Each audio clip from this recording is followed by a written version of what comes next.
एक सिंपल सा क्वेश्चन आप लोग से मेरा है कि पोल्टी को कहते क्या है।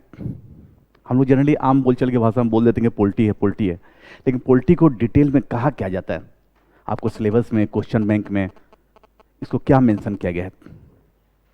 कोई भी आपसे क्वेश्चन पूछ सकता है। तो कभी भी आप लोग ध्यान रखना कि पॉलिटिकल साइंस जीएस के पेपर जब भी आप लोग से पूछा जाए तो उसमें कभी नहीं बोलना है कि पॉलिटिकल साइंस की क्लास है। क्लियर? पॉलिटिकल साइंस आपका एकेडमिक में चलता है या ऑप्शनल पेपर आप पॉलिटिकल साइंस रखते हो, ऑप्शनल पेपर।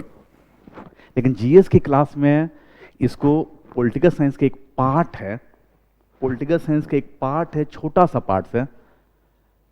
आपने नाम सुना होगा, इसको कहा जाता है Indian political system and constitutions, भारतीय राज्य व्यवस्था एवं संविधान। तो इंडियन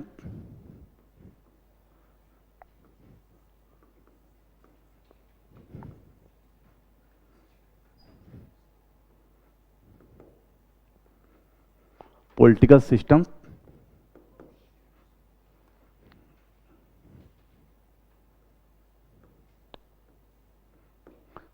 एंड कॉन्स्टिट्यूशंस।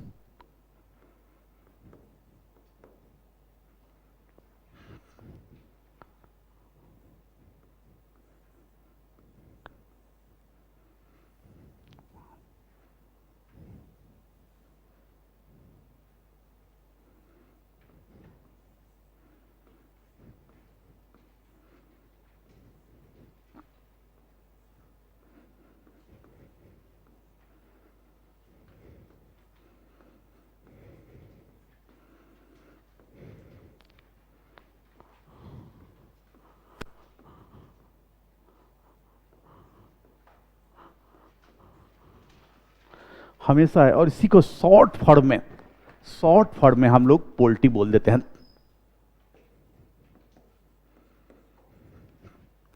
ये शॉर्ट फॉर्म हो गया।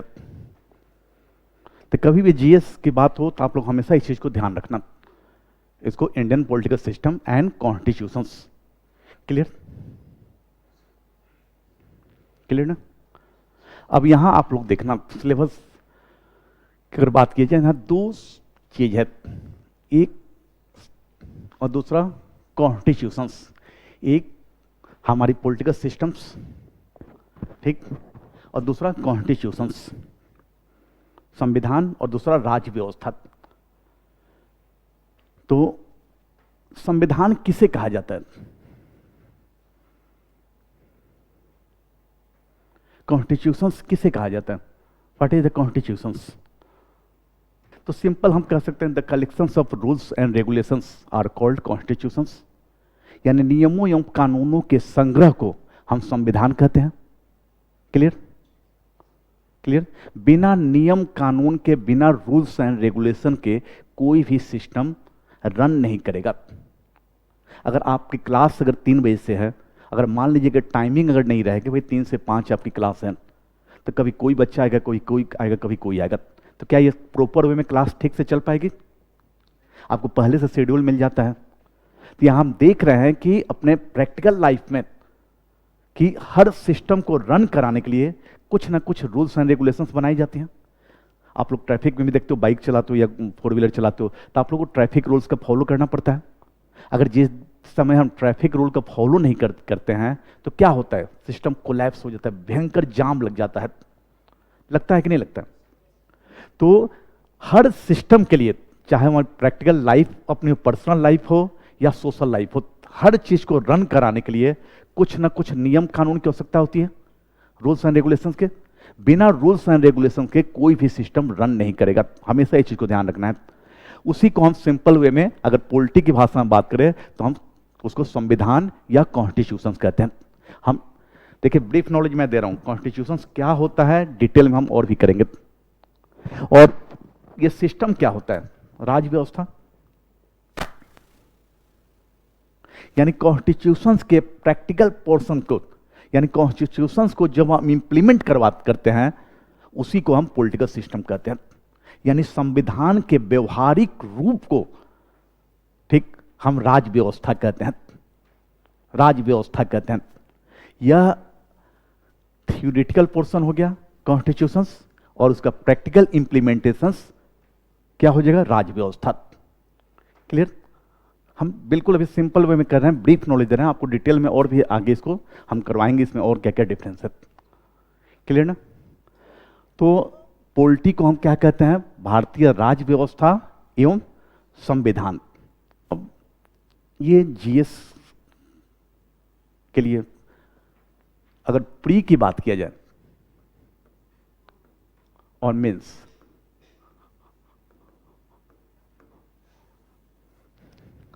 दोनों के लिए सेगमेंट बहुत इंपॉर्टेंट है। प्री में हर साल आप देखेंगे पॉलिटी से, हर साल आप देखेंगे 10 से 15 क्वेश्चंस रहते हैं, हर साल 10 से 15 क्वेश्चंस। क्लियर? कभी कभी 15 से 20 भी हो सकते हैं, लेकिन मिनिमम आप मान के चलना कि 15 क्वेश्चन आपको रहते हैं।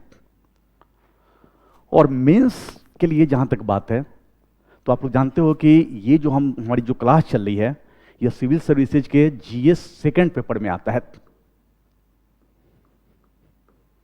जीएस सेकंड पेपर में आता है। और जीएस सेकंड पेपर, आप लोग कोई भी पेपर यूपीएससी मेंस के बारे में आप लोगों को इसके पहले भी सर लोगों ने सिलेबस चेंज आपको डिस्कस किया होगा। आप लोग जानते हो कि सारे जो पेपर होते हैं 250 मार्क्स के होते हैं। GS paper 1, GS paper 2, GS paper 3, GS paper 4, और ऑप्शनल पेपर भी 2 पेपर होते हैं 250 मार्क्स के, 500 के। ठीक? तो ये हमारा जीएस सेकंड पेपर में आता है, जो 250 नंबर का होता है। क्लियर? अब यहां पर आपको मैं ये डिस्कस करना चाहता हूं कि जीएस सेकंड पेपर में क्या क्या हम लोग को पढ़ना है। तो देखिए, इसमें 5 पेपर हैं। हो गया? अब जीएस सेकंड पेपर, क्योंकि आपकी क्लास जो है प्री कम मेंस दोनों की है, ये 250 नंबर के आते हैं। ठीक? अब यहां पर 250 नंबर में पॉलिटी एंड कॉन्स्टिट्यूशन से कितना नंबर का आता है, गवर्नेंस से कितने नंबर का आता है, आईआर से कितने नंबर का आता है, और सोशल जस्टिस से कितने नंबर का आता है। क्लियर ना? ये भी जानना हमारे लिए जरूरी है। और आप लोग क्वेश्चन यूपीएससी का मेंस का क्वेश्चन अगर देखे होंगे, ठीक, किसी भी पेपर में, जीएस के किसी भी पेपर में, चारों पेपर जीएस के किसी भी पेपर में आप देखेंगे, तो आप हमेशा ध्यान रखना है कि जीएस के पेपर में टोटल जो क्वेश्चंस आते हैं, ये तो प्री का आप लोग समझ गए कि 10 से 15 क्वेश्चन आता है, मिनिमम 15 क्वेश्चन। कभी कल हो सकता है 10 भी हो जाए, और कभी हो सकता है 20 भी हो जाए, लेकिन एवरेज आप मान के चलना कि 15 क्वेश्चन आपके हमेशा प्री में रहेंगे, चाहे प्री हो, यूपीएससी का प्री हो या स्टेट सर्विस कमीशन का प्री हो। क्लियर? इस बार यूपी का पेपर हुआ था, आप लोगों ने देखा होगा, तो यूपी के पेपर में, यूपी पीसीएस में 22 क्वेश्चन आपको पॉलिटी से थे, 22 क्वेश्चंस। तो ये वैरी करते रहता है। क्लियर? और मेंस की जहां तक बात करें, तो आप लोग हमेशा ध्यान रखना है कि टोटल किसी भी जीएस के पेपर में टोटल आपको 20 क्वेश्चन आते हैं, 20 क्वेश्चन रहते हैं। ठीक? तो जो क्वेश्चंस होते हैं जीएस में 20 क्वेश्चन होते हैं। अब यहां देखिए टाइप ऑफ क्वेश्चन कैसे होते हैं।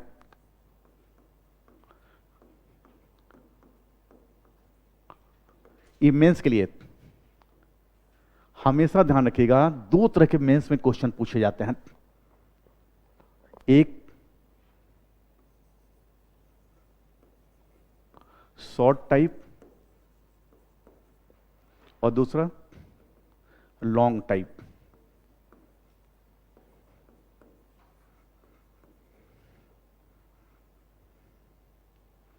लॉन्ग टाइप, शॉर्ट टाइप जो क्वेश्चन होते हैं, ठीक है ना, जिसको संक्षिप्त में देना है, वह आपका जो होता है कितने वर्ड में, 150 वर्ड में, 150 वर्ड्स में, 150 वर्ड में। क्योंकि यूपीएससी का मेंस हमेशा वर्ड लिमिट में ध्यान रखना होगा। ठीक? और दूसरा जो लॉन्ग टाइप जो होता है वह 250 वर्ड्स में, 250 वर्ड में। क्लियर ना? हमेशा 150 वर्ड कहने का मतलब हो गया कि आप 140 से 160 तक आप लिख सकते हो वर्ड। अब ये नहीं होगा कि 150 वाले जो क्वेश्चन है आप उसका आंसर 200 में देने लगे, 300 में देने लगे, तो आपके नंबर कटेंगे। स्ट्रिक्टली वहां पर फॉलो होता है। 10 वर्ड्स इधर से उधर हो सकते हैं, लेकिन ये नहीं हुआ कि 150 वाले जो वर्ड्स आंसर हैं आप उसको 200 में देने लगे, 180 में देने लगे, 190 में देने लगे, तो उससे दो हानि है। पहला कि आपके टाइम मैनेजमेंट में, कैलकुलेशन में प्रॉब्लम होगी, लास्ट में क्वेश्चन छूटेंगे। क्योंकि 20 क्वेश्चन आता है, 20 के आंसर आपको देना नेसेसरी है। जीएस के किसी भी पेपर में टोटल 20 जो क्वेश्चन आते हैं सबके आंसर देना नेसेसरी है। तो अगर आप लंबा लिखोगे 150 वर्ड की जगह पर 200 वर्ड्स में लिखोगे और 20 क्वेश्चन का आंसर आपको देना है, तो लास्ट में आपके टाइम मैनेजमेंट नहीं हो पाएगा और कुछ क्वेश्चन छूटेंगे जो कि आपके लिए हार्मफुल होगा, पहला चीज। और दूसरा लॉस होगा कि अगर आप वर्ड लिमिट का ध्यान नहीं रखेंगे तो एग्जामिनर आपके नंबर काट सकता है। एक आध क्वेश्चन में हो सकता है, लेकिन आप देखेंगे कि हर क्वेश्चन ही इसका वर्ड लिमिट क्रॉस कर रहा है, तो आपके नंबर कटेंगे। अगर 1-2 नंबर भी कट गया तो आप सीधे रेस से बाहर, क्योंकि नेक टू नेक फाइट होता है यूपीएससी में। तो 150 वर्ड्स और 250 वर्ड्स। अब देखिए यूपीएससी में टोटल मैंने पहले ही बोला था कि 20 क्वेश्चन होते हैं, 20 क्वेश्चंस। और ये जो 150 वर्ड्स के जो क्वेश्चन होते हैं, आप हमेशा ध्यान रखना, इनके लिए मार्क्स कितना होता है? 10 मार्क्स के होते हैं ये, और ये 15 मार्क्स के होते हैं। ठीक है ना? शॉर्ट टाइप के जो क्वेश्चन होते हैं 10 नंबर के, और लॉन्ग टाइप के जिसके 250 वर्ड्स में आंसर देने होते हैं वह आपको 15 मार्क्स होते हैं, 15 मार्क्स के। अब यहां भी आप लोग ध्यान रखना कि 20 क्वेश्चन में क्वेश्चन नंबर आपको 1 से लेकर 10 तक शॉर्ट 150 वर्ड्स में देने हैं, 150 वर्ड्स में 1 से लेकर 10 तक।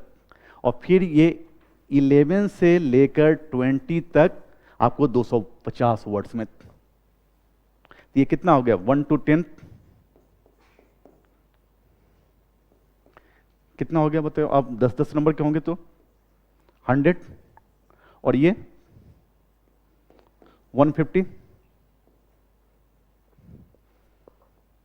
11 से लेकर 20 तक के जो नंबर होते हैं 15-15 नंबर के। क्लियर? तो ऐसे मेंस में क्वेश्चन आपके रहते हैं 250 वर्ड। क्लियर ना?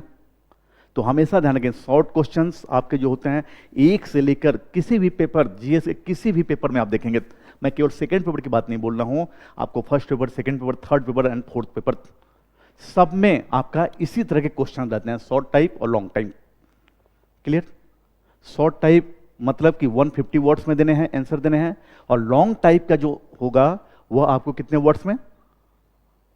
250 वर्ड्स में। ठीक? और इसके लिए मार्क्स कितने नंबर के होते हैं? 15 मार्क्स के, और इसका 10 मार्क्स। ठीक? क्वेश्चन नंबर 1 से लेकर 10 किसी भी पेपर का, जीएस के किसी भी पेपर में क्वेश्चन नंबर 1 to 10 जो होगा वह आपका 10 मार्क्स के होते हैं, जिसके आंसर आपको 150 वर्ड्स में देने हैं। और क्वेश्चन नंबर 11 से लेकर 20 तक आपको 250 वर्ड्स में आंसर देने हैं, जो कि 15 मार्क्स का होता है। क्लियर? यहाँ मेंशन कीजिएगा तो कर लीजिए, आप नोट कर लीजिए।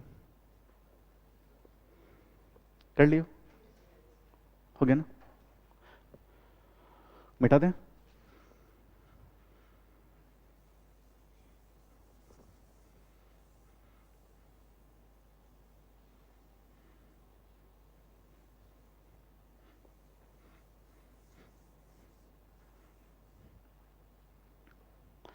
अब यहां हम लोग देखते हैं कि पॉलिटी और कॉन्स्टिट्यूशन गवर्नेंस से कितने क्वेश्चन आते हैं, कितने नंबर के आते हैं।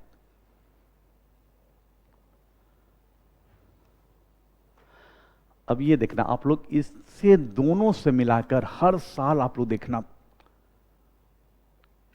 किसी भी साल आप लोग मिलाना, इसके जो आते हैं क्वेश्चन पॉलिटी और गवर्नेंस से, हमेशा 110 से 120 के बीच। इस सेगमेंट से आपको मेंस में पॉलिटी एंड कॉन्स्टिट्यूशन यानी Indian political system and constitution से आपको 110 से लेकर 120 के बीच हमेशा क्वेश्चन आता है। को इतने मार्क्स के क्वेश्चन आते हैं। 110 नंबर से लेकर 120 नंबर के बीच हमेशा इस सेगमेंट से क्वेश्चन रहते हैं, इतने मार्क्स के क्वेश्चन पूछे जाते हैं। और गवर्नेंस की अगर बात किया जाए तो आप हमेशा ध्यान रखना 30 से 40 नंबर के। आईआर की अगर बात किया जाए तो 40 से 50, और सोशल जस्टिस की बात किया जाए तो इसके भी 30 से 40 नंबर के, 30 से 40 नंबर के आते हैं। क्लियर? अब यहां भी एक चीज और आपको यहां मैं मार्केबल चीज बता रहा हूं कि क्वेश्चन नंबर जब भी आप देखेंगे, अब इसमें क्वेश्चन देखकर पता नहीं चल पाता है, आप नए नए जब देंगे पता नहीं चल पाता कि पॉलिटी का क्वेश्चन है कि भाई गवर्नेंस का क्वेश्चन है कि सोशल जस्टिस का क्वेश्चन है। आईआर का क्वेश्चन आप पकड़ लोगे, ठीक है ना, लेकिन पॉलिटी का कौन सा क्वेश्चन है, सोशल जस्टिस का क्या है, गवर्नेंस का क्या है, काफी एक दूसरे से मिला हुआ है, आप पहचान नहीं पाओगे। तो पहचानने का तरीका एक हो जाता है कि जब भी पेपर आप देखो मिलाओगे, ठीक, तो शॉर्ट क्वेश्चन जो मैंने आपसे चर्चा किया है कि 1 से लेकर 10 तक बीच होता है, आप हमेशा ध्यान रखना है कि 1 से लेकर 3 नंबर तक का जो क्वेश्चन होता है, ठीक है ना, 3 से लेकर 4 तक आपका पॉलिटी से क्वेश्चन रहता है। क्लियर? बीच में कभी कल क्या करता है यूपीएससी कि हमेशा क्वेश्चन नंबर जब भी पेपर मिलेगा, ठीक, तो जो शॉर्ट क्वेश्चन में रहता है 1 से लेकर 10 तक, उसमें 1 से लेकर 4 तक हमेशा पॉलिटी से क्वेश्चन रहता है, पॉलिटी एंड कॉन्स्टिट्यूशंस। कभी कल यूपीएससी क्या करता है कि इसमें दूसरा नंबर क्वेश्चन या तीसरा नंबर क्वेश्चन जो होता है गवर्नेंस का घुसा देता है, ऐड कर देता है। क्लियर? गवर्नेंस और आईआर, और एक चीज और देखिए, सॉरी, आईआर का जो क्वेश्चन होता है हमेशा पेपर में देखना आप, 9 और 10 नंबर का जो क्वेश्चन होता है वो हमेशा आईआर से रिलेटेड होता है, हमेशा आईआर। शॉर्ट क्वेश्चन में बता रहा हूं, शॉर्ट क्वेश्चन में हमेशा 9 से 10, और लॉन्ग में जो 150 वर्ड का होता है वह आपका 19 और 20 नंबर का क्वेश्चन हमेशा आपको आईआर का रहेगा, हमेशा आईआर का। आईआर के क्वेश्चन कहां आपको मिलेंगे? शॉर्ट क्वेश्चन जो 150 वर्ड में आता है 1 से लेकर 10 तक, तो हमेशा 9 नंबर क्वेश्चन और 10 नंबर जो क्वेश्चन होगा हमेशा आईआर। आप 5 साल का रिकॉर्ड आप क्वेश्चन पेपर उठा के देख लेना, इसमें कोई छेड़छाड़ नहीं होता है, हमेशा 9वां नंबर क्वेश्चन और 10th नंबर क्वेश्चन आईआर का होता है, ठीक। और लॉन्ग में अगर बात किया जाए तो 19 और 20 नंबर का जो पेपर क्वेश्चन होता है वह आपके आईआर का होता है। और पॉलिटी में 1 से लेकर 4, और उधर अगर लॉन्ग में अगर बात किया जाए तो 1 से लेकर आप 15 तक हमेशा ध्यान रखना पॉलिटी का क्वेश्चन रहता है। क्लियर?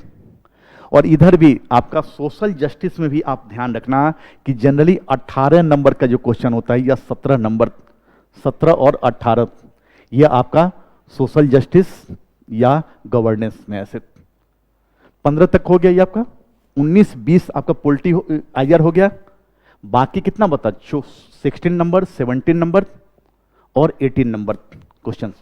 यही कंफ्यूजन करता है कि गवर्नेंस का है कि सोशल जस्टिस का है। क्लियर ना? तो हमेशा ध्यान रखिएगा आप लोग कि शॉर्ट में अगर बात किया जाए शॉर्ट क्वेश्चन में, तो पहला क्वेश्चन से लेकर 4थे नंबर तक का क्वेश्चन जो होगा पॉलिटी का होगा, और लास्ट का क्वेश्चन जो होगा 9th और 10th, कभी 9 10 ही एक ही नंबर आ सकता है शॉर्ट में, तो 9 क्वेश्चन भी हो सकता है, या 10 नंबर, 10वां तो निश्चित ही आईआर का होता है। कभी कल बढ़ाना होता है, आईआर के इंपॉर्टेंट ज्यादा करना है तो 9th नंबर भी दे देगा, ठीक। और लॉन्ग में अगर बात किया जाए तो हमेशा 11 से लेकर 15 तक पॉलिटी का क्वेश्चन रहता है। इसमें भी कभी कल यूपीएससी स्टूडेंट को ये करने के लिए इसमें भी कभी कल गवर्नेंस या सोशल जस्टिस का बीच में ऐड कर सकता है, लेकिन एवरेज औसतन जो 4-5 साल का ट्रैक रिकॉर्ड है यूपीएससी का ऐसे ही पूछ रहा है। और आईआर का भी हमेशा ध्यान रखिएगा, 19 और 20, 19 और 20 लॉन्ग में 2 क्वेश्चन हमेशा आईआर से रहते हैं, 2 लॉन्ग में हमेशा आईआर का रहता है आपका, 19 नंबर और 20 नंबर क्वेश्चन हमेशा आईआर का रहता है। क्लियर? अब बीच का जो 16 नंबर हो गया, 17 नंबर हो गया, 18 नंबर हो गया, वह आपका सोशल जस्टिस एंड गवर्नेंस। समझ रहे आप लोग ना? Social justice and governance. Clear? यहां तक क्लियर? कोई डाउट? अब क्वेश्चन किस प्रकार का आता है मेंस में? तो हमेशा ध्यान रखिए, कॉन्वेंशनल टाइप के क्वेश्चन बिल्कुल ही अप्लाइड सेक्शन से क्वेश्चन आता है, बिल्कुल ही अप्लाइड सेक्शन से। यानी थियोरेटिकल पोर्शन जो होता है कि what is the fundamental rights, ये क्या है, प्रेसिडेंट क्या है, उसके पावर्स क्या है, ये सब क्वेश्चन पूछने का जमाना चला गया। ठीक है ना? अब पूछ सकता है कि role of the president in India after independent after 2014, या किसी स्पेसिफिक ईयर के बारे में पूछ सकता है। यानी राष्ट्रपति का भूमिका आपको 2015 के बाद क्या उसमें गिरावट आई है, या इमरजेंसी के बाद गिरावट आई है, कि क्या हुआ है। तो बिल्कुल ही अप्लीकेबल पोर्शन पूछता है। जो भी थियोरेटिकल टाइप के जो क्वेश्चन पहले पूछा करता था कि फंडामेंटल राइट्स क्या है, मौलिक अधिकार क्या है, राष्ट्रपति के पावर्स का डिस्क्राइब करें, ये सब क्वेश्चन अब पूछने का जमाना चला गया है। आपको आईआर में पिछले बार क्वेश्चन पूछा था 19 नंबर या 19 नंबर क्वेश्चन था, कोविड-19 के दौर में इस महामारी को कैसे रोका जा सकता है। यानी कोविड से डायरेक्ट क्वेश्चन पूछ लिया था। तो हमेशा ध्यान रखिएगा कि बिल्कुल ही अप्लाइड सेक्शन से क्वेश्चन रहते हैं। क्लियर? क्लियर ना? ये तो मोटा मोटी हमने ये किया। अब आइए हमारा पॉलिटी और कॉन्स्टिट्यूशंस में सिलेबस क्या है। क्लियर? ये तो हमने देखा कि एग्जामिनेशन के रूप क्या है, कैसे उसके बने एग्जाम का क्राइटेरिया क्या है। तो अभी हमने देखा क्वेश्चन कैसे आते हैं, कितने प्रकार के क्वेश्चन होते हैं, तो ये सब क्लियर। लेकिन सिलेबस में नोट आपको करवा रहा हूँ, ये प्री कम मेंस दोनों के लिए रहेगा। और जब भी हम लोग टॉपिक डिस्कस करेंगे तो कौन सा टॉपिक केवल प्री ओरिएंटेड है, कौन सा मेंस ओरिएंटेड है, वो जब भी टॉपिक हम लोग डिस्कस करेंगे तो वहां मैं आपको शुरू में बता दूंगा कि ये टोटली मेंस ओरिएंटेड है कि टोटली प्री ओरिएंटेड है। क्लियर है? तो पहला टॉपिक लिखिएगा,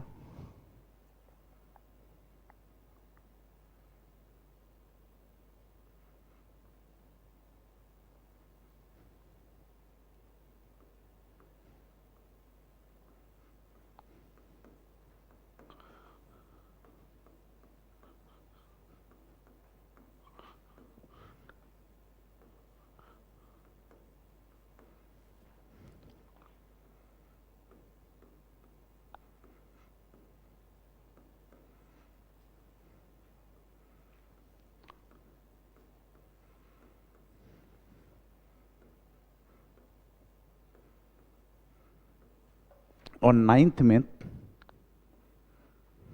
फंडामेंटल ड्यूटीज।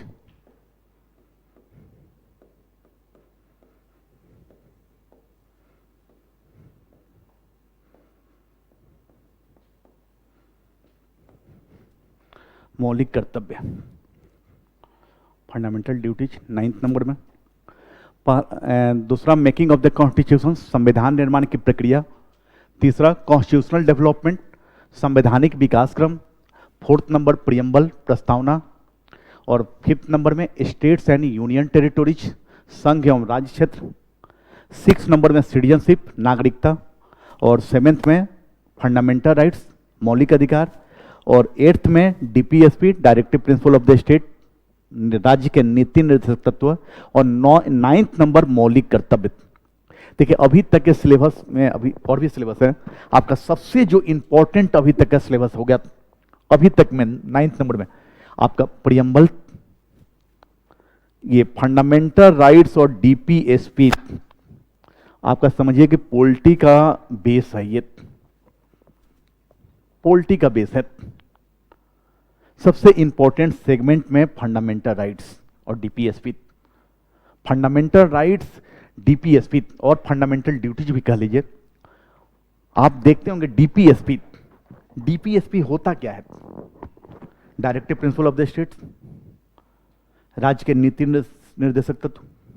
आपको जितने भी योजनाएं चलती हैं, जितने भी गवर्नमेंट ऑफ इंडिया या गवर्नमेंट ऑफ स्टेट्स के द्वारा जो भी योजनाएं प्लानिंग चलती हैं, चाहे वो सोशल रिफॉर्म के क्षेत्र में, चाहे कोई भी योजना, ठीक, जैसे ही उज्ज्वला योजना हो गया, आपको जनधन योजना हो गया, मुद्रा योजना हो गई, कोई भी योजना जो गवर्नमेंट, सेंट्रल गवर्नमेंट या स्टेट गवर्नमेंट चलाती है, वह सारा डीपीएसपी के तहत, सारी योजनाएं, सारी, चाहे सेंट्रल गवर्नमेंट की हो, चाहे आपकी स्टेट गवर्नमेंट की कोई भी योजना चलती हैं, वह डीपीएसपी के तहत।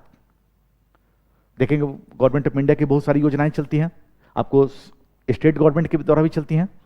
तो कोई भी योजना, कोई भी प्लानिंग जो गवर्नमेंट ऑफ इंडिया या स्टेट गवर्नमेंट के द्वारा चलती हैं, वह डीपीएसपी के माध्यम से।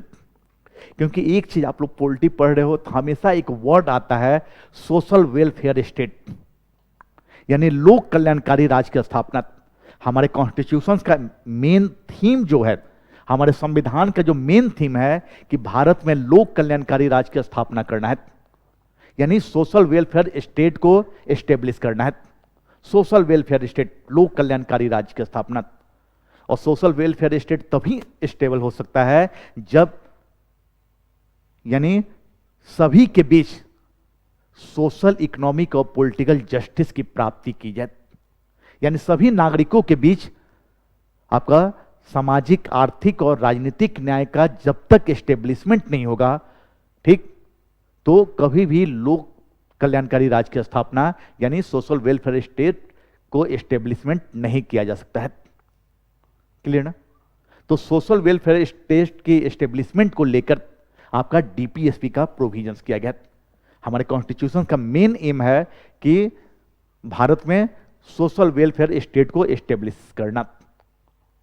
क्लियर ना? लोक कल्याणकारी राज्य की स्थापना, और लोक कल्याणकारी राज्य की स्थापना तब तक नहीं हो सकती जब तक कि सभी सिटीजन्स के बीच, सभी नागरिकों के बीच आपका सोशल, इकोनॉमिक और पॉलिटिकल जस्टिस की, यानी सामाजिक, आर्थिक और राजनीतिक न्याय की प्राप्ति जब तक नहीं होगी, तब तक सोशल वेलफेयर स्टेट की एस्टेब्लिशमेंट नहीं हो सकती है। और इसी कारण से इन तीनों जस्टिस को प्राप्त करने के लिए ही डीपीएसपी का प्रोविजंस किया गया है। और डीपीएसपी के तहत स्टेट से, यानी गवर्नमेंट से यह अपेक्षा की गई है कि आप सोशल वेलफेयर स्टेट के एस्टेब्लिशमेंट को लेकर, यानी सोशल और इकोनॉमिक जस्टिस की प्राप्ति को लेकर आप योजनाएं लागू करें। ठीक है ना? इसी के तहत गवर्नमेंट जो है बहुत सारी योजनाएं, स्कीम जो चलाती रहती हैं, आपका उजाला योजना या अन्नपूर्णा योजना या मुद्रा योजना या बहुत सारी जो योजनाएं होती हैं मोदी सरकार की या योगी सरकार की, वो सारी योजनाएं आपको डीपीएसपी के माध्यम से। और फंडामेंटल राइट्स तो एक ऐसा अधिकार है कि आदमी जब जन्म लेता है तब से लेकर अंतिम यात्रा तक फंडामेंटल राइट की जरूरत पड़ेगी, यानी लास्ट मोमेंट तक आपको फंडामेंटल राइट्स।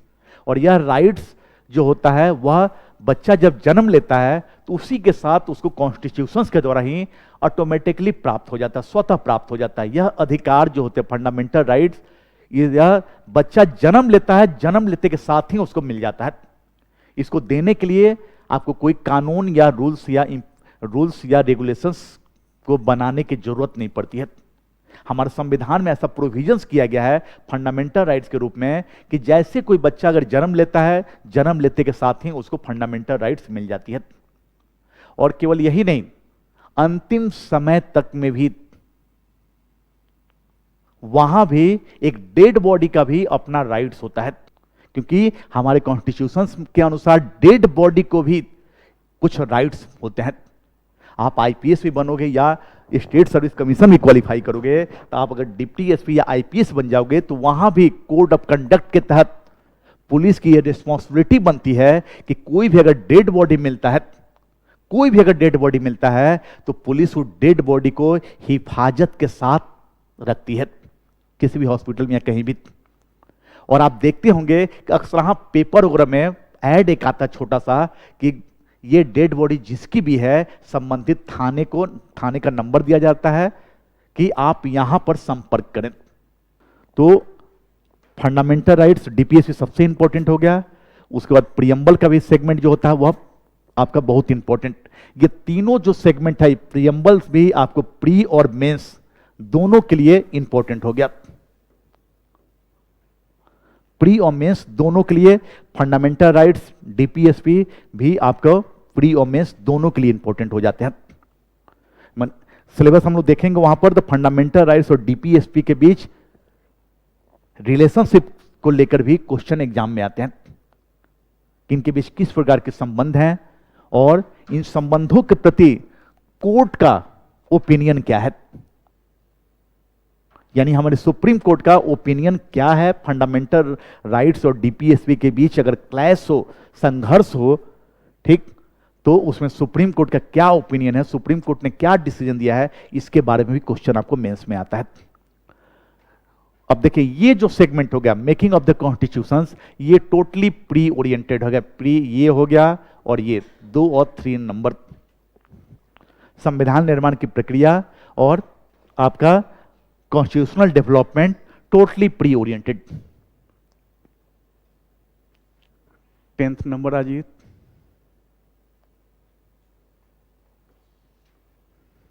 बिल्कुल ही ये भारत सरकार का एज ए लॉयर है, एडवोकेट है, भारत सरकार का वकील, क्लियर ना, भारत सरकार का वकील, और इसी अटॉर्नी जनरल को first law officer of the India, Bharat सरकार का प्रथम विधि अधिकारी, हमेशा प्री में क्वेश्चन आता है, क्लियर ना।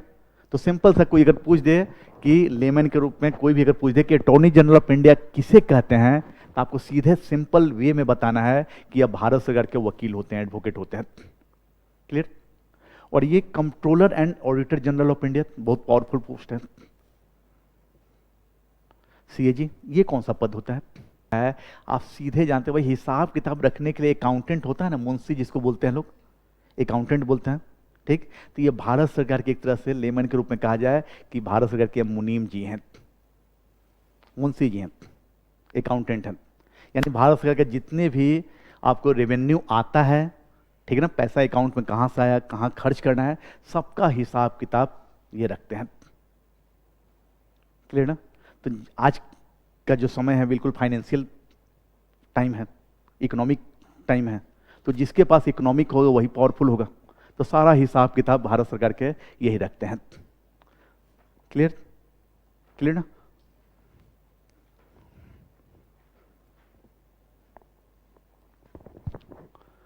ट्वेल्व नंबर में आ जाइए। यूनियन लेजिस्लेटिव, संघीय विधायिका, संघीय विधायिका में केवल और केवल एक ही टॉपिक है, पार्लियामेंट, संसद। 13 नंबर आ जाइए।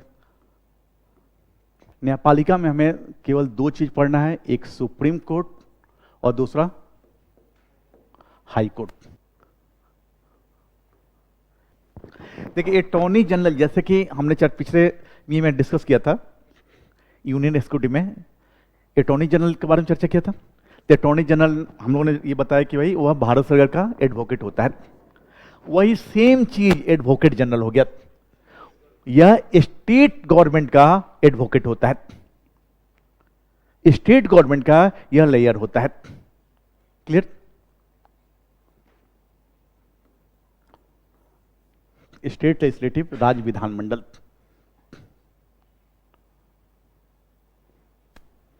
सोलह नंबर में आपातकाल, 17 में आ जाएगा स्थानीय स्वशासन, इमरजेंसी, उसके बाद local self government, local self government को स्थानीय स्वशासन, इसी को पंचायती राज व्यवस्था भी कहा जाता है,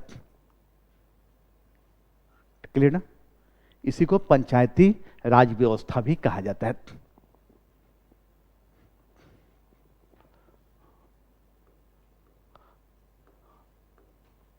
सेंटर स्टेट रिलेशनशिप, केंद्र राज्य संबंध।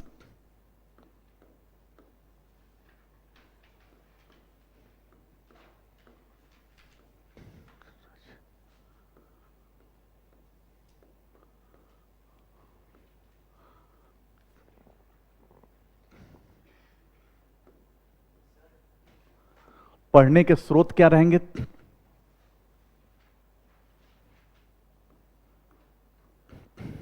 तो देखिए हम लोग सोर्स अगर पढ़ना है पॉलिटी, तो इसके लिए हम लोग 2 सोर्स अपनाएंगे, पहला नोट्स और दूसरा टेक्स्ट बुक। नोट्स में आपको जो भी कोचिंग से मटेरियल मिलेगा, अपनी कोचिंग से जो भी आपको मटेरियल मिलेगा तो वह नोट्स आपके हो जाएंगे। यह नोट्स आपको डिपेंडेंट होना है कोचिंग के ऊपर।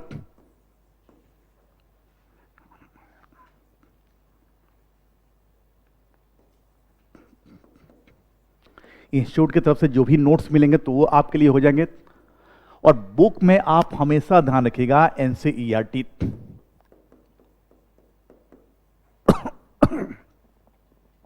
एनसीईआरटी तो हमेशा ध्यान रखिए। एक चीज, एग्जामिनेशन यूपीएससी के नेचर आप देखेंगे तो एग्जामिनेशन आपको क्रैक करना है। यूपीएससी में इतने सिलेबस हैं, इतने लंबा चौड़ा वास्ट सिलेबस है, आपको क्या पढ़ना है वह इंपॉर्टेंट नहीं है, बल्कि क्या छोड़ना है यह इंपॉर्टेंट है। क्लियर ना? तो आप, बहुत सारे लोग होते हैं कि भाई टेक्स्ट बुक में और भी बुक बता दिए, 3-4 बुक लेकर पढ़ने लगते हैं, तो आपको लाइब्रेरी नहीं बनानी है, ठीक है ना? विद्वान नहीं बनना है, विद्वान केवल एग्जाम क्रैक करना है। क्लियर ना? विद्वान हम लोग को लिए बनने दीजिएगा आप लोग। क्लियर ना? आप लोग को विद्वान नहीं बनना है, केवल एनसीईआरटी की बुक। क्योंकि एनसीईआरटी आप लोग पढ़ोगे तो यूपीएससी में आपको एनसीईआरटी के सेंटेंस से उठाकर क्वेश्चन पूछ देता है। हूबहू वही सेंटेंस आपको क्वेश्चन के रूप में प्री में भी दे सकता है और मेंस में भी दे सकता है, दे देता है। क्लियर ना? तो यहां तक में कोई डाउट? सब कुछ क्लियर ना? अब आइए कुछ बेसिक चीज हम लोग आपसे डिस्कस करते हैं। आप लोग बताओ कि अगर बात किया जाए कि आप लोग तैयारी कर रहे हो सिविल सर्विसेज की, तो सर्विसेज कितनी प्रकार की होती हैं? नौकरियां कितनी प्रकार की होती हैं? सबसे बड़ा प्रशासनिक पदाधिकारी, एडमिनिस्ट्रेटिव ऑफिसर्स, सबसे बड़ा एडमिनिस्ट्रेटिव ऑफिसर्स।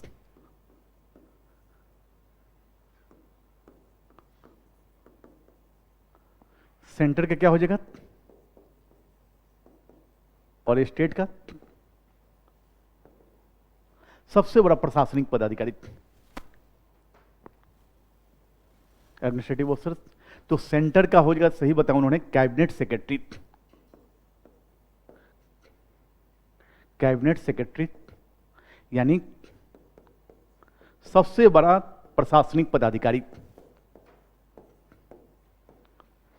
भारत सरकार का सबसे बड़ा प्रशासनिक पदाधिकारी कैबिनेट सेक्रेटरी। इससे बड़ा ऑफिसर्स ऑल ओवर इंडिया में कोई नहीं होता है। यानी जितने भी आईएएस बनते हैं सभी आईएएस का ये सुपर बॉस है। और आपको ये जानकर आश्चर्य होगा कि कैबिनेट सेक्रेटरी हमेशा प्राइम मिनिस्टर के साथ रहता है। जब भी प्राइम मिनिस्टर कैबिनेट की मीटिंग करते हैं, जब भी प्राइम मिनिस्टर की कैबिनेट की मीटिंग होती है तो हमेशा कैबिनेट सेक्रेटरी जो होता है प्राइम मिनिस्टर के बगल में बैठता है। प्राइम मिनिस्टर के राइट साइड की जो चेयर होती है वो हमेशा कैबिनेट सेक्रेटरी की होती है, हमेशा कैबिनेट सेक्रेटरी की होती है। इस बात को हमेशा ध्यान रखना है कि आप समझ सकते हो कि जो पदाधिकारी, जो ऑफिसर्स हमेशा प्राइम मिनिस्टर के बगल में बैठता हो, ठीक, उसकी चेयर प्राइम मिनिस्टर के चेयर के जस्ट बगल में होती है, तो वो पद, वह ऑफिसर कितना पावरफुल होगा। क्लियर? सारे ऑफिसर्स का बॉस होता है कैबिनेट सेक्रेटरी। जितने भी आईएएस होते हैं सबका बॉस। अब इससे बड़ा ऑफिसर्स भारत में एडमिनिस्ट्रेटिव पोस्ट कोई नहीं होता है, ठीक। और उसी में राज्य के स्तर पर चीफ सेक्रेटरी,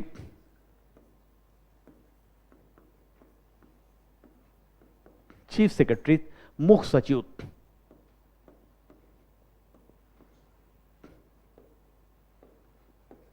मुख्य सचिव चीफ सेक्रेटरी होता है। क्लियर ना? आप हमेशा देखना है कि चीफ सेक्रेटरी हमेशा चीफ मिनिस्टर के साथ रहता है, हमेशा मुख्यमंत्री के साथ इनकी हमेशा फोटो आती है। यानी अगर यूपी के कोई चीफ सेक्रेटरी है, समझ लीजिए यूपी का सबसे बड़ा एडमिनिस्ट्रेटिव ऑफिसर्स, इससे बड़ा एडमिनिस्ट्रेटिव ऑफिसर्स कोई भी नहीं होता है। क्लियर ना? हमेशा जितने भी आईएएस अधिकारी होंगे, अगर स्टेट के, अगर यूपी की बात किया जाए तो सारे यूपी के जितने भी, यूपी कैडर के जितने भी आईएएस अधिकारी होंगे, सबका बॉस आपका चीफ सेक्रेटरी, सबका बॉस चीफ सेक्रेटरी। क्लियर ना? तो स्टेट के स्तर पर सबसे बड़ा प्रशासनिक अधिकारी, एडमिनिस्ट्रेटिव ऑफिसर्स जो होगा वह चीफ सेक्रेटरी, मुख्य सचिव। और भारत सरकार का सबसे बड़ा प्रशासनिक पदाधिकारी कैबिनेट सचिव, कैबिनेट सेक्रेटरी। ये लोग दोनों सीनियर मोस्ट आईएएस अधिकारी होते हैं, सीनियर मोस्ट आईएएस अधिकारी। और पुलिस विभाग का सबसे बड़ा अधिकारी है पुलिस विभाग का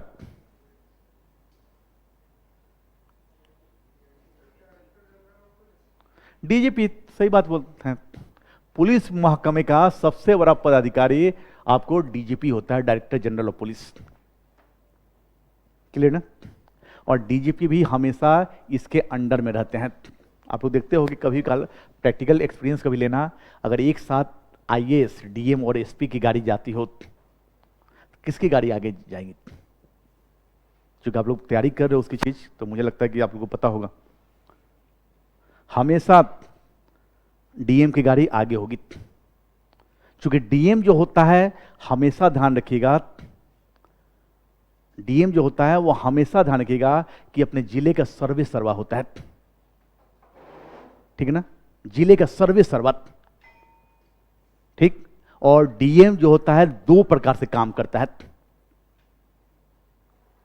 एक तो वह लॉ एंड ऑर्डर को तो मेंटेन करना ही होता है, अब प्लस कोऑर्डिनेटर की भूमिका में होता है। कोऑर्डिनेटर मतलब अन्य विभागों से भी वह सामंजस्य बैठाता है, कोऑर्डिनेट करता है, और उनको अगर जरूरत पड़ता है तो डायरेक्शन दे सकता है। इसीलिए डीएम को जिले का मालिक कहा जाता है, ऐसे प्रैक्टिकल वे में, जिले का सबसे बड़ा अधिकारी। और पुलिस जो होता है, एसपी जो होता है, केवल एक महकमे का, केवल एक डिपार्टमेंट पुलिस का सबसे बड़ा अधिकारी होता है, यानी एसपी। और डीएम क्या होता है? लॉ एंड ऑर्डर मेंटेन करने के साथ साथ कोऑर्डिनेटर की भूमिका में भी होता है। कोऑर्डिनेटर मतलब जिले में बहुत सारे डिपार्टमेंट होते हैं, उन सबके साथ वो कहीं भी किसी भी डिपार्टमेंट से चाहेगा तो वो इंक्वायरी कर सकता है, उनसे क्वेश्चन इरेज कर सकता है, क्वेश्चन पूछ सकता है, उनको कभी भी बुला सकता है। लेकिन एसपी केवल एक महकमे का, एक डिपार्टमेंट का हेड होता है। इसीलिए हमेशा डीएम और एसपी की जब भी गाड़ी जाती है, गुजरती है, तो डीएम साहब की गाड़ी आगे रहती है और एसपी के पीछे। As a post, as a rank में एसपी छोटा होते हैं कंपेरेटिवली टू डीएम। क्लियर ना? तो वही सेम चीज, आईएएस का डीएम सबसे बड़ा अधिकारी चीफ सेक्रेटरी, और पुलिस महकमे का डीजीपी। तो यहां पर चीफ सेक्रेटरी का हमेशा अंडर में डीजीपी रहता है। पुलिस का सबसे बड़ा अधिकारी है, लेकिन वह भी किसके अंडर में? Chief secretary. माने अब यूपी के जो चीफ सेक्रेटरी होंगे, इनसे बड़ा ब्यूरोक्रेट्स, ऑफिसर्स कोई भी नहीं होगा। अब इनसे बड़ा ऑफिसर्स केवल यही होंगे। समझ गए ना? क्लियर? अब आइए हम लोग बात करते हैं सर्विसेज के बारे में। ठीक। सर्विस कितने प्रकार की होती है? पहला दीजिएगा all India services, Akhil Bharatiya सेवा।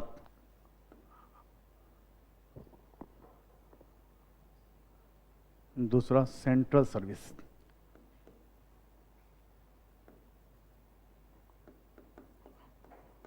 राज्य सेवा।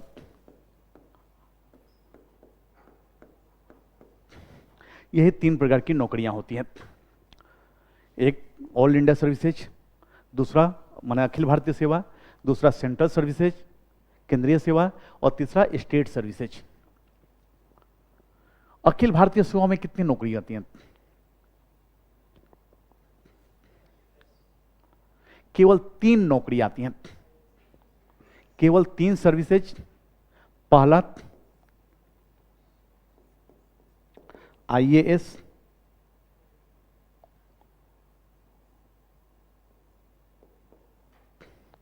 दूसरा आईपीएस, और तीसरा आईएफएस। आईएफएस का मतलब forest service, not foreign. Link note कर लीजिएगा, पहला आईएएस, दूसरा आईपीएस, और तीसरा आईएफएस, इंडियन फॉरेस्ट सर्विस, भारतीय वन सेवा। नोट कीजिएगा, नहीं तो बहुत लोग आईएफएस कर देते हैं, इंडियन फॉरेन सर्विस, गलत हो जाएगा। नोट कर लिया, इंडियन फॉरेस्ट सर्विस, नोट कर लीजिएगा, भारतीय वन सेवा। भारतीय वन सेवा। क्लियर? अब इनको ऑल इंडिया सर्विस क्यों कहा जाता है, और इस सर्विस का वर्णन आपको जो है वह कॉन्स्टिट्यूशंस में कहां किया गया है?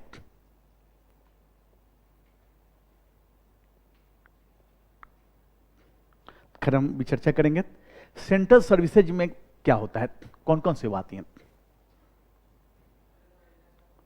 यानी वैसी सर्विस जिसकी अपॉइंटमेंट कौन करता है? सेंट्रल गवर्नमेंट करती है। जिसकी अपॉइंटमेंट सेंट्रल गवर्नमेंट करती है, तो स्वाभाविक सी बात है अगर सेंट्रल गवर्नमेंट आपको अपॉइंट की है तो आप सेंट्रल गवर्नमेंट के अंडर में रहेंगे। ठीक, सेंट्रल गवर्नमेंट आपको ऑल ओवर इंडिया में कहीं भी ट्रांसफर और पोस्टिंग कर सकती है, और जब आप सेंट्रल गवर्नमेंट के अंडर में रहेंगे तो स्वाभाविक सी बात है आप सेंट्रल गवर्नमेंट के नियमों कानूनों यानी नॉर्म्स, सेंट्रल गवर्नमेंट के नॉर्म्स और प्रिंसिपल को फॉलो करेंगे। क्लियर?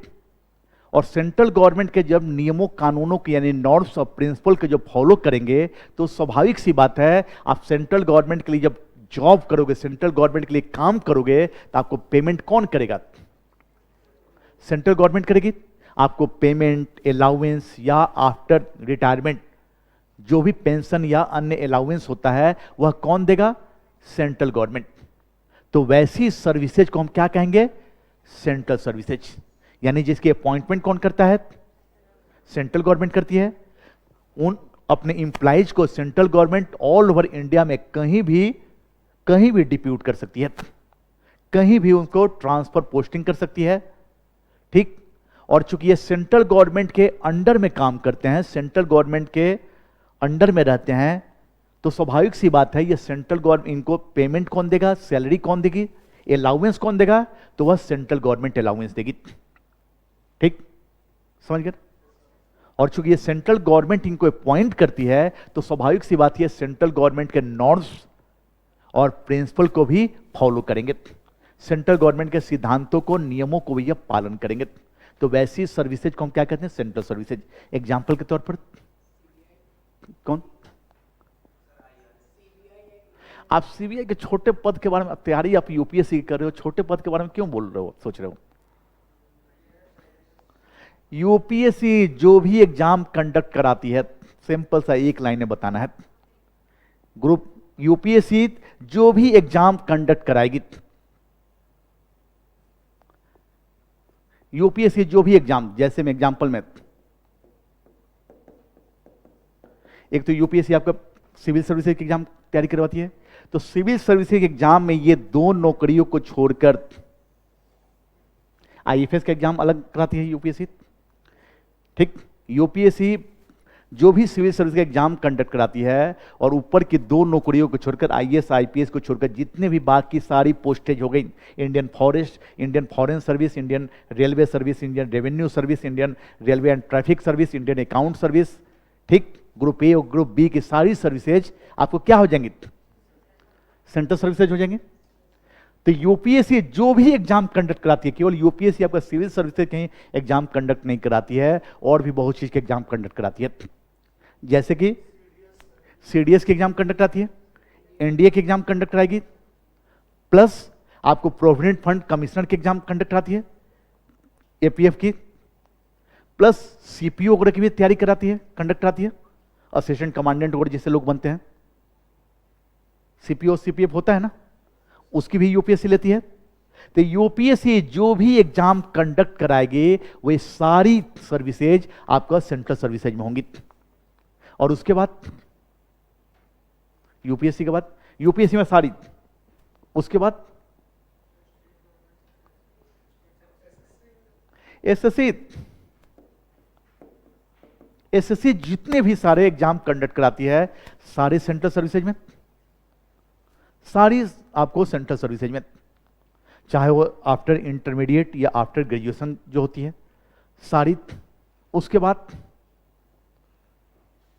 सबसे ज्यादा किस सेक्टर में नौकरियां मिलती हैं?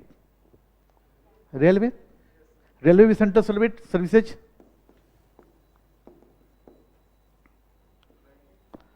नहीं, बैंकिंग अलग होता है, बैंकिंग में केवल और केवल आरबीआई, क्लियर? और उसके बाद पोस्ट ऑफिस, पोस्ट ऑफिस है ना, पोस्ट ऑफिस,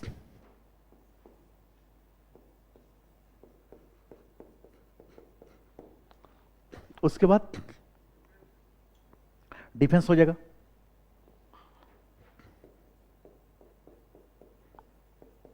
डिफेंस हो जाएगा, डिफेंस से सारे आ जाएंगे, चाहे ऊपर के लेवल के चाहे नीचे के लेवल के सारे आ जाएंगे।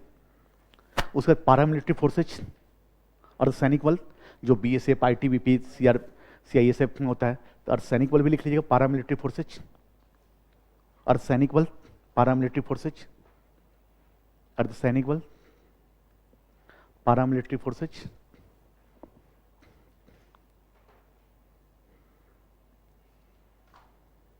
क्लियर? तो ये सब इतनी सारी जो जॉब होती हैं वह आपको सेंट्रल गवर्नमेंट के अंतर्गत। क्लियर ना? अब स्टेट सर्विस में क्या हो जाएगा, यानी वैसी सर्विसेज जिनके अपॉइंटमेंट कौन करता है, स्टेट गवर्नमेंट। और स्वाभाविक सी बात है, जब स्टेट गवर्नमेंट जब अपॉइंटमेंट करेगी तो आपकी ट्रांसफर और पोस्टिंग कौन करेगा, स्टेट गवर्नमेंट अपने स्टेट में, अपने स्टेट में। ये नहीं होगा कि आपको यूपी गवर्नमेंट ने आपको अपॉइंट किया है तो आपकी ट्रांसफर और पोस्टिंग बिहार में नहीं होगी। हमेशा स्टेट सर्विसेज की खासियत होती है, अगर स्टेट गवर्नमेंट ने आपको अपॉइंट किया है तो आपकी ट्रांसफर, पोस्टिंग, सारी चीज उसी स्टेट में होगी जिस स्टेट गवर्नमेंट ने आपको अपॉइंट किया है। क्लियर? और नेचुरल सी बात है कि अगर किसी स्टेट गवर्नमेंट ने आपको अपॉइंट किया है, ठीक, तो आपको ट्रांसफर, पोस्टिंग, डिप्यूट आपको अपने स्टेट की बाउंड्री के भीतर ही करेगी, अपने स्टेट की बाउंड्री के भीतर। अगर यूपी गवर्नमेंट ने आपको अपॉइंट किया है तो आपकी स्वाभाविक सी बात है कि आपको जो अपॉइंटमेंट आपकी होगी, जो ट्रांसफर होगी, पोस्टिंग होगी, वह यूपी की बाउंड्री के भीतर ही होगी। आपका ये नहीं होगा कि आपको ट्रांसफर और पोस्टिंग आपको बिहार कर दिया जाए, मध्य प्रदेश किया जाएगा, छत्तीसगढ़ किया जाएगा, नहीं। और जब आप स्टेट गवर्नमेंट के लिए काम करते हो तो आपको सैलरी, अलाउंस या अन्य जो होता है वह कौन देगा, स्टेट गवर्नमेंट देगी। क्लियर? इसी कारण आप लोग देखते होंगे कि अगर कोई बिहार में कोई आदमी पोस्टेड है और यूपी में भी एक ही पोस्ट पर पोस्टेड है, या कोई यूपी में कोई एक पद पर व्यक्ति पोस्टेड है और सेम उसी पोस्ट पर, पैरेलल पोस्ट पर मध्य प्रदेश में पोस्टेड है, तो दोनों की सैलरी में अंतर हो जाता है, दोनों के अलाउंस में अंतर हो जाता है। क्योंकि स्टेट गवर्नमेंट अपनी इकोनॉमिक कंडीशंस को ध्यान में रखते हुए पेमेंट देती है, अपनी इकोनॉमिक कंडीशंस को ध्यान में रखते हुए, अपनी इकोनॉमिक एस्टेब्लिशमेंट को ध्यान में रखते हुए स्टेट गवर्नमेंट सैलरी और अलाउंस डिसाइड करती है। क्लियर ना? इसी कारण स्टेट गवर्नमेंट के जो एम्प्लॉइज होते हैं, मान लीजिए कि आप मध्य प्रदेश में किसी पोस्ट पर हो और सेम वही पैरेलल पोस्ट पर ये यूपी में है, तो हो सकता है कि यूपी में काम करते इनको सैलरी अधिक हो और एमपी में कोई काम कर रहा, बिहार में कोई काम कर रहा हो सेम पोस्ट पर, तो उसकी सैलरी कम हो। ठीक? तो उस बात को लेकर कोई कोर्ट में दावा ये नहीं करेगा कि भाई हम यूपी में एक ही पद पर हैं लेकिन यूपी वाले को अधिक पेमेंट मिल रहा है और मुझे मध्य प्रदेश में जॉब कर रहा हूं तो मुझे कम पेमेंट क्यों मिल रहा है। क्लियर ना? यह स्टेट लिस्ट का विषय होता है। क्लियर? तो हमेशा ध्यान रखिएगा कि स्टेट वैसी सर्विसेज जिनकी अपॉइंटमेंट कौन करती है, स्टेट गवर्नमेंट, उनका ट्रांसफर, पोस्टिंग, डेपुटेशन स्टेट के भीतर होता है, तो वैसी सर्विसेज को हम स्टेट सर्विसेज। एग्जांपल पीसीएस और स्टेट पुलिस। यहां ध्यान रखिएगा, दिल्ली पुलिस सेंट्रल में आ जाएगी, दिल्ली पुलिस सेंट्रल में आती है, यहां स्टेट पुलिस हो जाएगा, स्टेट पुलिस, स्टेट पीसीएस हो गया, ठीक, स्टेट पुलिस होगी। उसके बाद हाँ, सारे स्टेट के अंदर जो भी अपॉइंटमेंट होती है, टीचर्स, टीचर्स शिक्षक, ठीक, और उसके बाद स्टेट पुलिस हो ही गया। उसके बाद स्टेट रोडवेज निकाले अपना, कोई भी स्टेट गवर्नमेंट निकाले, वह सारी स्टेट सर्विसेज में आ जाएंगे, ईटीसी। क्लियर? ब्लॉक के स्तर पर अलग नौकरियां निकलती है आपको। इस यूपी में इस अलग से एसएससी के लेवल पर एग्जाम निकल होता है, जिसको लोअर सबऑर्डिनेट कहते हैं, निकलती है वैकेंसी ना, तो वह भी स्टेट सर्विसेज में आ जाएंगे। यानी जो भी अपॉइंटमेंट स्टेट के स्तर पर होती है उसको स्टेट सर्विसेज, और जो अपॉइंटमेंट सेंटर के स्तर पर होती है उसको सेंट्रल सर्विसेज। क्लियर? क्लियर ना? अब उसके बाद आइए ऑल इंडिया सर्विसेज। केवल 3 नौकरी होती है, आईएएस, आईपीएस और तीसरा आईएफएस, इंडियन फॉरेस्ट सर्विस। केवल 3 ही नौकरी को रखा गया है। और ऑल इंडिया सर्विसेज का वर्णन हमारे संविधान में, हमारे कॉन्स्टिट्यूशन में किस आर्टिकल्स में किया गया है? 312, यानी अनुच्छेद 312 में किया गया है। 312 में, ये बहुत बार प्री में क्वेश्चन आ चुका है, नोट कर लेना। अनुच्छेद 312 में ऑल इंडिया सर्विसेज के बारे में मेंशन किया गया है, आर्टिकल 312 में। क्लियर? अब यहां हमने पता चल गया कि ऑल इंडिया सर्विस किसे कहते हैं, कितने टाइप की नौकरी होती है ऑल इंडिया सर्विस में, 3। कॉन्स्टिट्यूशन में कहां मेंशन किया गया है? आर्टिकल 312। अब दूसरा मोस्ट इंपॉर्टेंट क्वेश्चन आ जाता है कि किसी सर्विस को ऑल इंडिया सर्विस कहने का राइट्स किसको है, डिक्लेयर करने का राइट्स किसको है? किसी भी जॉब को ऑल इंडिया सर्विस के रूप में डिक्लेयर करने का राइट किसको है? क्या प्रेसिडेंट को है, कि पार्लियामेंट को है, कि काउंसिल ऑफ मिनिस्टर को है, कि पार्लियामेंट के भी 2 पार्ट होते हैं, लोकसभा और राज्यसभा, काउंसिल ऑफ स्टेट्स, किसके पास है?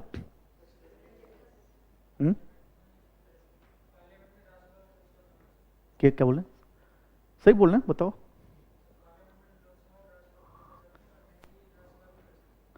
बिल्कुल सही है।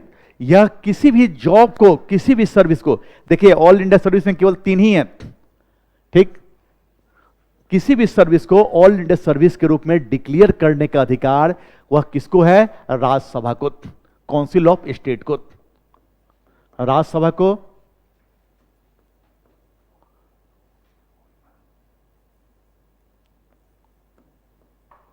काउंसिल ऑफ स्टेट को है,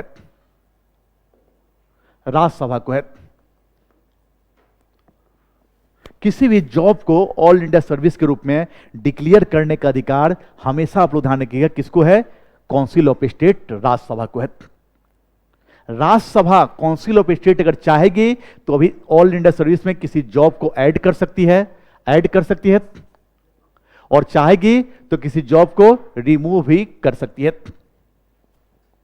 अगर काउंसिल ऑफ स्टेट अगर चाहेगी तो आईएफएस को ऑल इंडिया सर्विस से निकालकर सेंट्रल सर्विसेज में शामिल कर सकती है। क्लियर? और अगर काउंसिल ऑफ स्टेट अगर चाहेगी तो आपको आईआरएस एक पोस्ट होता है, इंडियन रेवेन्यू सर्विस, 4थे नंबर पर आती है। आईआरएस को चाहेगी तो इसमें शामिल कर सकती है 4थे सर्विस के रूप में, ठीक? तो किसी भी जॉब को ऑल इंडिया सर्विस में शामिल करने का राइट्स केवल और केवल काउंसिल ऑफ स्टेट को होता है, न कि प्रेसिडेंट को, न लोकसभा, किसी को नहीं होता है, केवल और केवल काउंसिल ऑफ स्टेट। और काउंसिल ऑफ स्टेट के किस आर्टिकल के तहत ऐसा करती है? आर्टिकल 312, 312। क्लियर? क्लियर ना? यहां तक। अब यहां मोस्ट इंपॉर्टेंट क्वेश्चन आ रहा है कि आखिर इसको ऑल इंडिया सर्विस क्यों कहा जाता है, अखिल भारतीय सेवा क्यों कहा जाता है, ऑल इंडिया सर्विस क्यों कहा जाता है? हाँ, बिल्कुल सही है। क्योंकि कोई भी अगर क्वेश्चन आपसे पूछे कि इनको ऑल इंडिया सर्विस क्यों कहा जाता है, तो आपको सीधे आंसर देना है कि इनकी अपॉइंटमेंट यूपीएससी के माध्यम से होती है। और यूपीएससी आपको जब भी रिकमेंड कर देती है कि भाई इस आदमी को आईएएस के रूप में, इनको आईपीएस के रूप में, इनके रूप में, इनको इस पोस्ट के रूप में, उसके बाद इनको ट्रेनिंग देने की जिम्मेवारी, रिस्पॉन्सिबिलिटीज किसको होती है? सेंट्रल गवर्नमेंट को, सेंट्रल गवर्नमेंट को। यानी उनको ट्रेनिंग देने की रिस्पॉन्सिबिलिटीज सेंट्रल गवर्नमेंट को होती है। और आप लोग जानते हो कि आईएएस की ट्रेनिंग कहां मिलती है? मसूरी में, एलबीएस, हाँ, लवासना। और आईपीएस की हैदराबाद, सरदार वल्लभ भाई पटेल। ठीक। तो इनको ट्रेनिंग जो देती है यूपीएससी के रिकमेंडेशन के बाद, आपको सेंट्रल गवर्नमेंट, भारत सरकार इनको ट्रेनिंग देती है, ठीक। और ट्रेनिंग के दरमियान उनको सारे उनके माने रिकमेंडेशन के लेकर सब कुछ आपको गवर्नमेंट ऑफ इंडिया पेड करती है। आपकी सिलेक्शन होने के बाद ट्रेनिंग भी जो आपको दी जाएगी तो आपको विथ सैलरी, बेसिक सैलरी आपको मिलती है। अब बताइए कितना मजा आता होगा कि ट्रेनिंग कर रहे हैं और सैलरी भी मिल रही है ना। तो विथ सैलरी आपको सेंट्रल गवर्नमेंट पेमेंट करती है, आपको ट्रेनिंग देती है, और ट्रेनिंग 1 साल का होता है। इस 1 साल के ट्रेनिंग को हम थियोरेटिकल ट्रेनिंग कहते हैं, थियोरेटिकल ट्रेनिंग कहते हैं। उसके बाद जैसे 1 साल कंप्लीट होता है, अब समझ लीजिए कि 1 साल में आपको ट्रेनिंग के ऊपर जितना भी कॉस्ट आएगा सारा एफोर्ड कौन करता है? Central government. सब चीज सेंट्रल गवर्नमेंट करती है। और 1 साल की थियोरेटिकल ट्रेनिंग समाप्त होने के बाद, 1 साल का जैसे ट्रेनिंग समाप्त हो जाता है तो आपको फील्ड ट्रेनिंग के लिए आपको भेजा जाता है। और उसी समय 1 साल के बाद आपको सेंट्रल गवर्नमेंट का ministry of personal and training, department of personal and training, DOPT, उसके बाद आपको कैडर अलॉट करती है, जिसको कैडर हम लोग बोल देते हैं। कैडर जिसको कहते हैं, कैडर का मतलब क्या हो जाता है? आपको स्टेट आवंटित अलॉट कर दिया जाता है, स्टेट आवंटित कर दिया जाता है।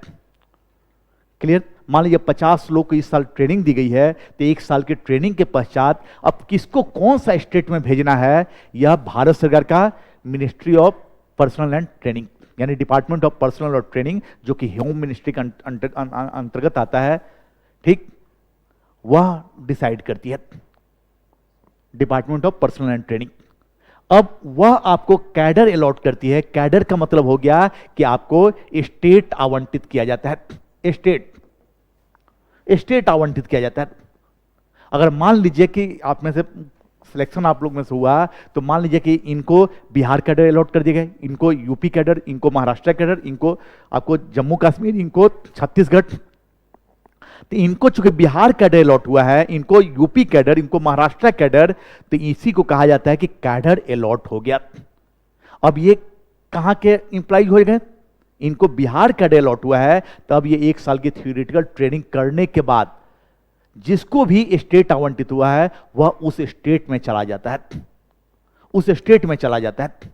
अब अगर इनको बिहार हुआ है तो ये बिहार चले जाएंगे, ये इनको अगर यूपी हुआ है तो ये यूपी आ जाएंगे मसूरी के बाद। इनको अगर महाराष्ट्र होते महाराष्ट्र चले जाएंगे, इनको महाराष्ट्र, इनको मध्य प्रदेश हुआ तो मध्य प्रदेश, इनको उत्तराखंड हुआ तो उत्तराखंड, ये लोग चले जाएंगे। ठीक, स्टेट अलॉट हो गया। तो वही इनको अगर बिहार स्टेट अलॉट हुआ है तो हम कहते हैं कि इनको बिहार कैडर इनको मिला। इनको अगर यूपी कैडर अलॉट हुआ है, यूपी स्टेट, तो कहते हैं कि इनको यूपी कैडर मिला। इनको अगर महाराष्ट्र अलॉट हुआ है तो हम कहते हैं कि यह महाराष्ट्र कैडर के अधिकारी हैं। ठीक, तो ये डिसाइड कौन करता है? मिनिस्ट्री यानी department of personal and training, जो किसके अंडर में आता है? भारत सरकार के, गवर्नमेंट ऑफ इंडिया के। और जैसे स्टेट आपको अलॉट हो जाता है, आप 1 साल की ट्रेनिंग, ये सबसे लास्ट में होता है, यानी 1 साल जब आपका कंप्लीट होने वाला होता है, थियोरेटिकल ट्रेनिंग आपकी जब कंप्लीट होने वाली होती है, तब आपका कुछ दिन बाकी रहता है, 1 महीना करीब में, तब आपको स्टेट अलॉट किया जाता है। और उसके बाद जैसे थियोरेटिकल ट्रेनिंग कंप्लीट हो जाती है, आप स्टेट आ जाते हो, यानी जो स्टेट आपको आवंटित हुआ है उस स्टेट में आप आ जाते हो। अब इसके बाद वह स्टेट गवर्नमेंट की रिस्पॉन्सिबिलिटीज हो जाती है कि वह आपको फील्ड ट्रेनिंग दे। और जैसे आप देखते होंगे, कोई अगर ट्रेनिंग आईएएस कंप्लीट किया और ट्रेनिंग कर कर आता है, तो आपको स्टेट गवर्नमेंट में, आप देखना फोटो वोटो में कहीं भी आप देखोगे कि वह आने के साथ ये स्टेट अगर यूपी अलॉट हुआ है, तो जैसे स्टेट आते हैं लोग, तो वह उस स्टेट के मुख्यमंत्री, राज्यपाल या चीफ सेक्रेटरी से मिलते हैं लोग। हमेशा अपना कभी कल फोटो वोटो देखना टीवी वगैरह में, न्यूज में आप हमेशा आता है। ठीक, तो वहां पर जब ये मिलते हैं, उसके बाद स्टेट गवर्नमेंट उनको ट्रेनिंग देना शुरू कर देती है फील्ड ट्रेनिंग के रूप में। और वही फील्ड ट्रेनिंग के रूप में आप देखते हो कि नया नया कोई लड़का आईएएस बन रहा है, तो कभी उसको एसडीएम के रूप में ट्रेनिंग दी जाती है, शुरुआत एसडीएम के रूप में। हो सकता है कि कभी कल उसको किसी ब्लॉक का तहसीलदार बना के भी, तहसील का तहसीलदार बना के भेजा जाए, वीडियो बना के भेजा जाए। वीडियो के रूप में ट्रेनिंग करेगा, लेकिन उसके डेजिग्नेशन क्या होगा? आईएएस। क्लियर ना? सारा उसकी सैलरी वगैरह सब आईएएस के रूप में मिलेगा। अब यहां पर देखिए, ट्रेनिंग, फील्ड ट्रेनिंग कौन कराती है? State government. अब जब तक वो ट्रेनिंग के पीरियड में रहता है, तब तक उसको सारी उसकी अकोमोडेशन कौन फुलफिल करती है? Central government.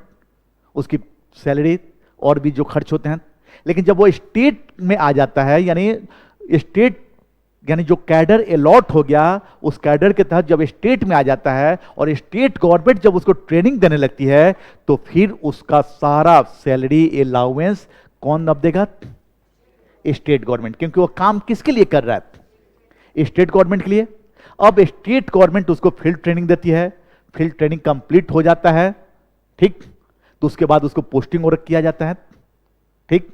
और आप लोगों को पता भी होगा कि यूपीएससी आईएएस कंप्लीट होने के बाद 3-4 साल के बाद, 4 या 5 साल के बाद आपको डीएम का चार्ज मिलता है। फुल फ्लेज डीएम का चार्ज कब मिलता है? 4 या 5 साल बाद। क्लियर ना? एसपी के रूप में भी फुल फ्लेज चार्ज कब मिलता है? 4 या 5 साल बाद। क्योंकि जस्ट अभी ट्रेनिंग करके कंप्लीट कर आप आए और किसी जिले का अगर एसपी बना दिया जाएगा, तो फिर मामला गड़बड़ हो सकता है। क्योंकि जोश में कुछ भी आप कर सकते हैं। काउंटर करने गए हैं क्रिमिनल का, पता चले खुद ही काउंटर हो जाएंगे। तो काफी जब अनुभव हो जाता है, तब आपको जिले का, चूंकि जिले का अगर डीएम के प्रभार अगर मिल रहा है, तो जिले के सबसे बड़े अधिकारी, और एसपी बन रहे हैं तो पुलिस, जिले के सबसे बड़े पुलिस का सबसे बड़े अधिकारी, तो बहुत रिस्पॉन्सिबल पोस्ट होता है। तो आपको 4-5 साल बाद, और उस पीरियड में आपको सारा खर्च, आपको सैलरी अलाउंस सारा स्टेट गवर्नमेंट देती है, ठीक। अब स्टेट गवर्नमेंट के पास आप रहते हैं। अब देखिए, मान लीजिए अगर इनको बिहार कैडर अलॉट हुआ है, तो इनकी ट्रांसफर और पोस्टिंग बिहार में ही होगी। यूपी अब कभी नहीं जा सकते ये। अगर इनकी पोस्टिंग कैडर यूपी हुआ है, तो इनकी ट्रांसफर और पोस्टिंग यूपी के अंडर में होगी। यूपी गवर्नमेंट ही करेगी, इनको बिहार गवर्नमेंट, इनको महाराष्ट्र गवर्नमेंट। ये कभी नहीं होगा कि इनको ट्रांसफर करके यूपी भेज दिया जाए, इनको छत्तीसगढ़ भेज दिया जाए, इनको उत्तराखंड भेज दिया जाए। नहीं, जो कैडर अलॉट होता है, उसी कैडर के तहत ये पूरे होल लाइफ रहते हैं। क्लियर? अब ये स्टेट कैडर जो अलॉट हुआ, अब मान लीजिए कि 10 साल अगर काम कर लिए, कुछ अनुभव हो जाता है, तो फिर सेंट्रल गवर्नमेंट इन अधिकारियों को अपने पास बुलाती है, जिसको हम लोग डेपुटेशन कहते हैं। डेपुटेशन कहते हैं।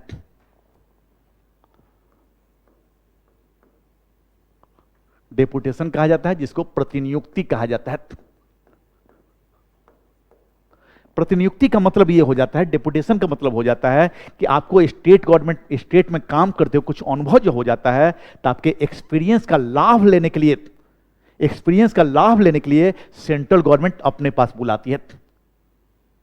बेजाबता वह स्टेट गवर्नमेंट को, अगर आपको यूपी का अलॉट हुआ है, इनको महाराष्ट्र है, इनको बिहार है, तो बेजाबते सेंट्रल गवर्नमेंट आपके अपने स्टेट गवर्नमेंट के पास लेटर लिखती है कि मैं इस बैच के इस आईएएस अधिकारी को रिलीव किया जाए, हम इनको अपने पास बुला रहे हैं।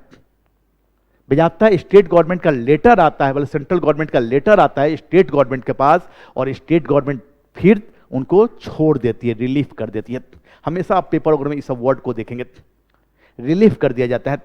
और उसके बाद जब वो सेंट्रल गवर्नमेंट में चले जाते हैं, मैंने 10 साल 15 साल एक्सपीरियंस लेने के बाद उनके एक्सपीरियंस का लाभ लेने के लिए सेंट्रल गवर्नमेंट वैसे अधिकारियों को अपने पास बुलाती है, उसी को डेपुटेशन कहते हैं। और इसी को लेकर letter central government state government को लिखती है कि इस अधिकारी को छोड़ दिया जाए, इनको हम अपने पास बुला रहे हैं। और जब भी सेंट्रल का लेटर ऐसा आता है, स्टेट गवर्नमेंट उनको क्या करती है? रिलीफ कर देती है, छोड़ देती है, ठीक। अब वह आईएएस अधिकारी कहां आ जाएगा? स्टेट सेंट्रल गवर्नमेंट के पास। अब सेंट्रल गवर्नमेंट इनको ऑल ओवर इंडिया में कहीं भी भेज सकती है, कहीं भी भेज सकती है। क्लियर ना?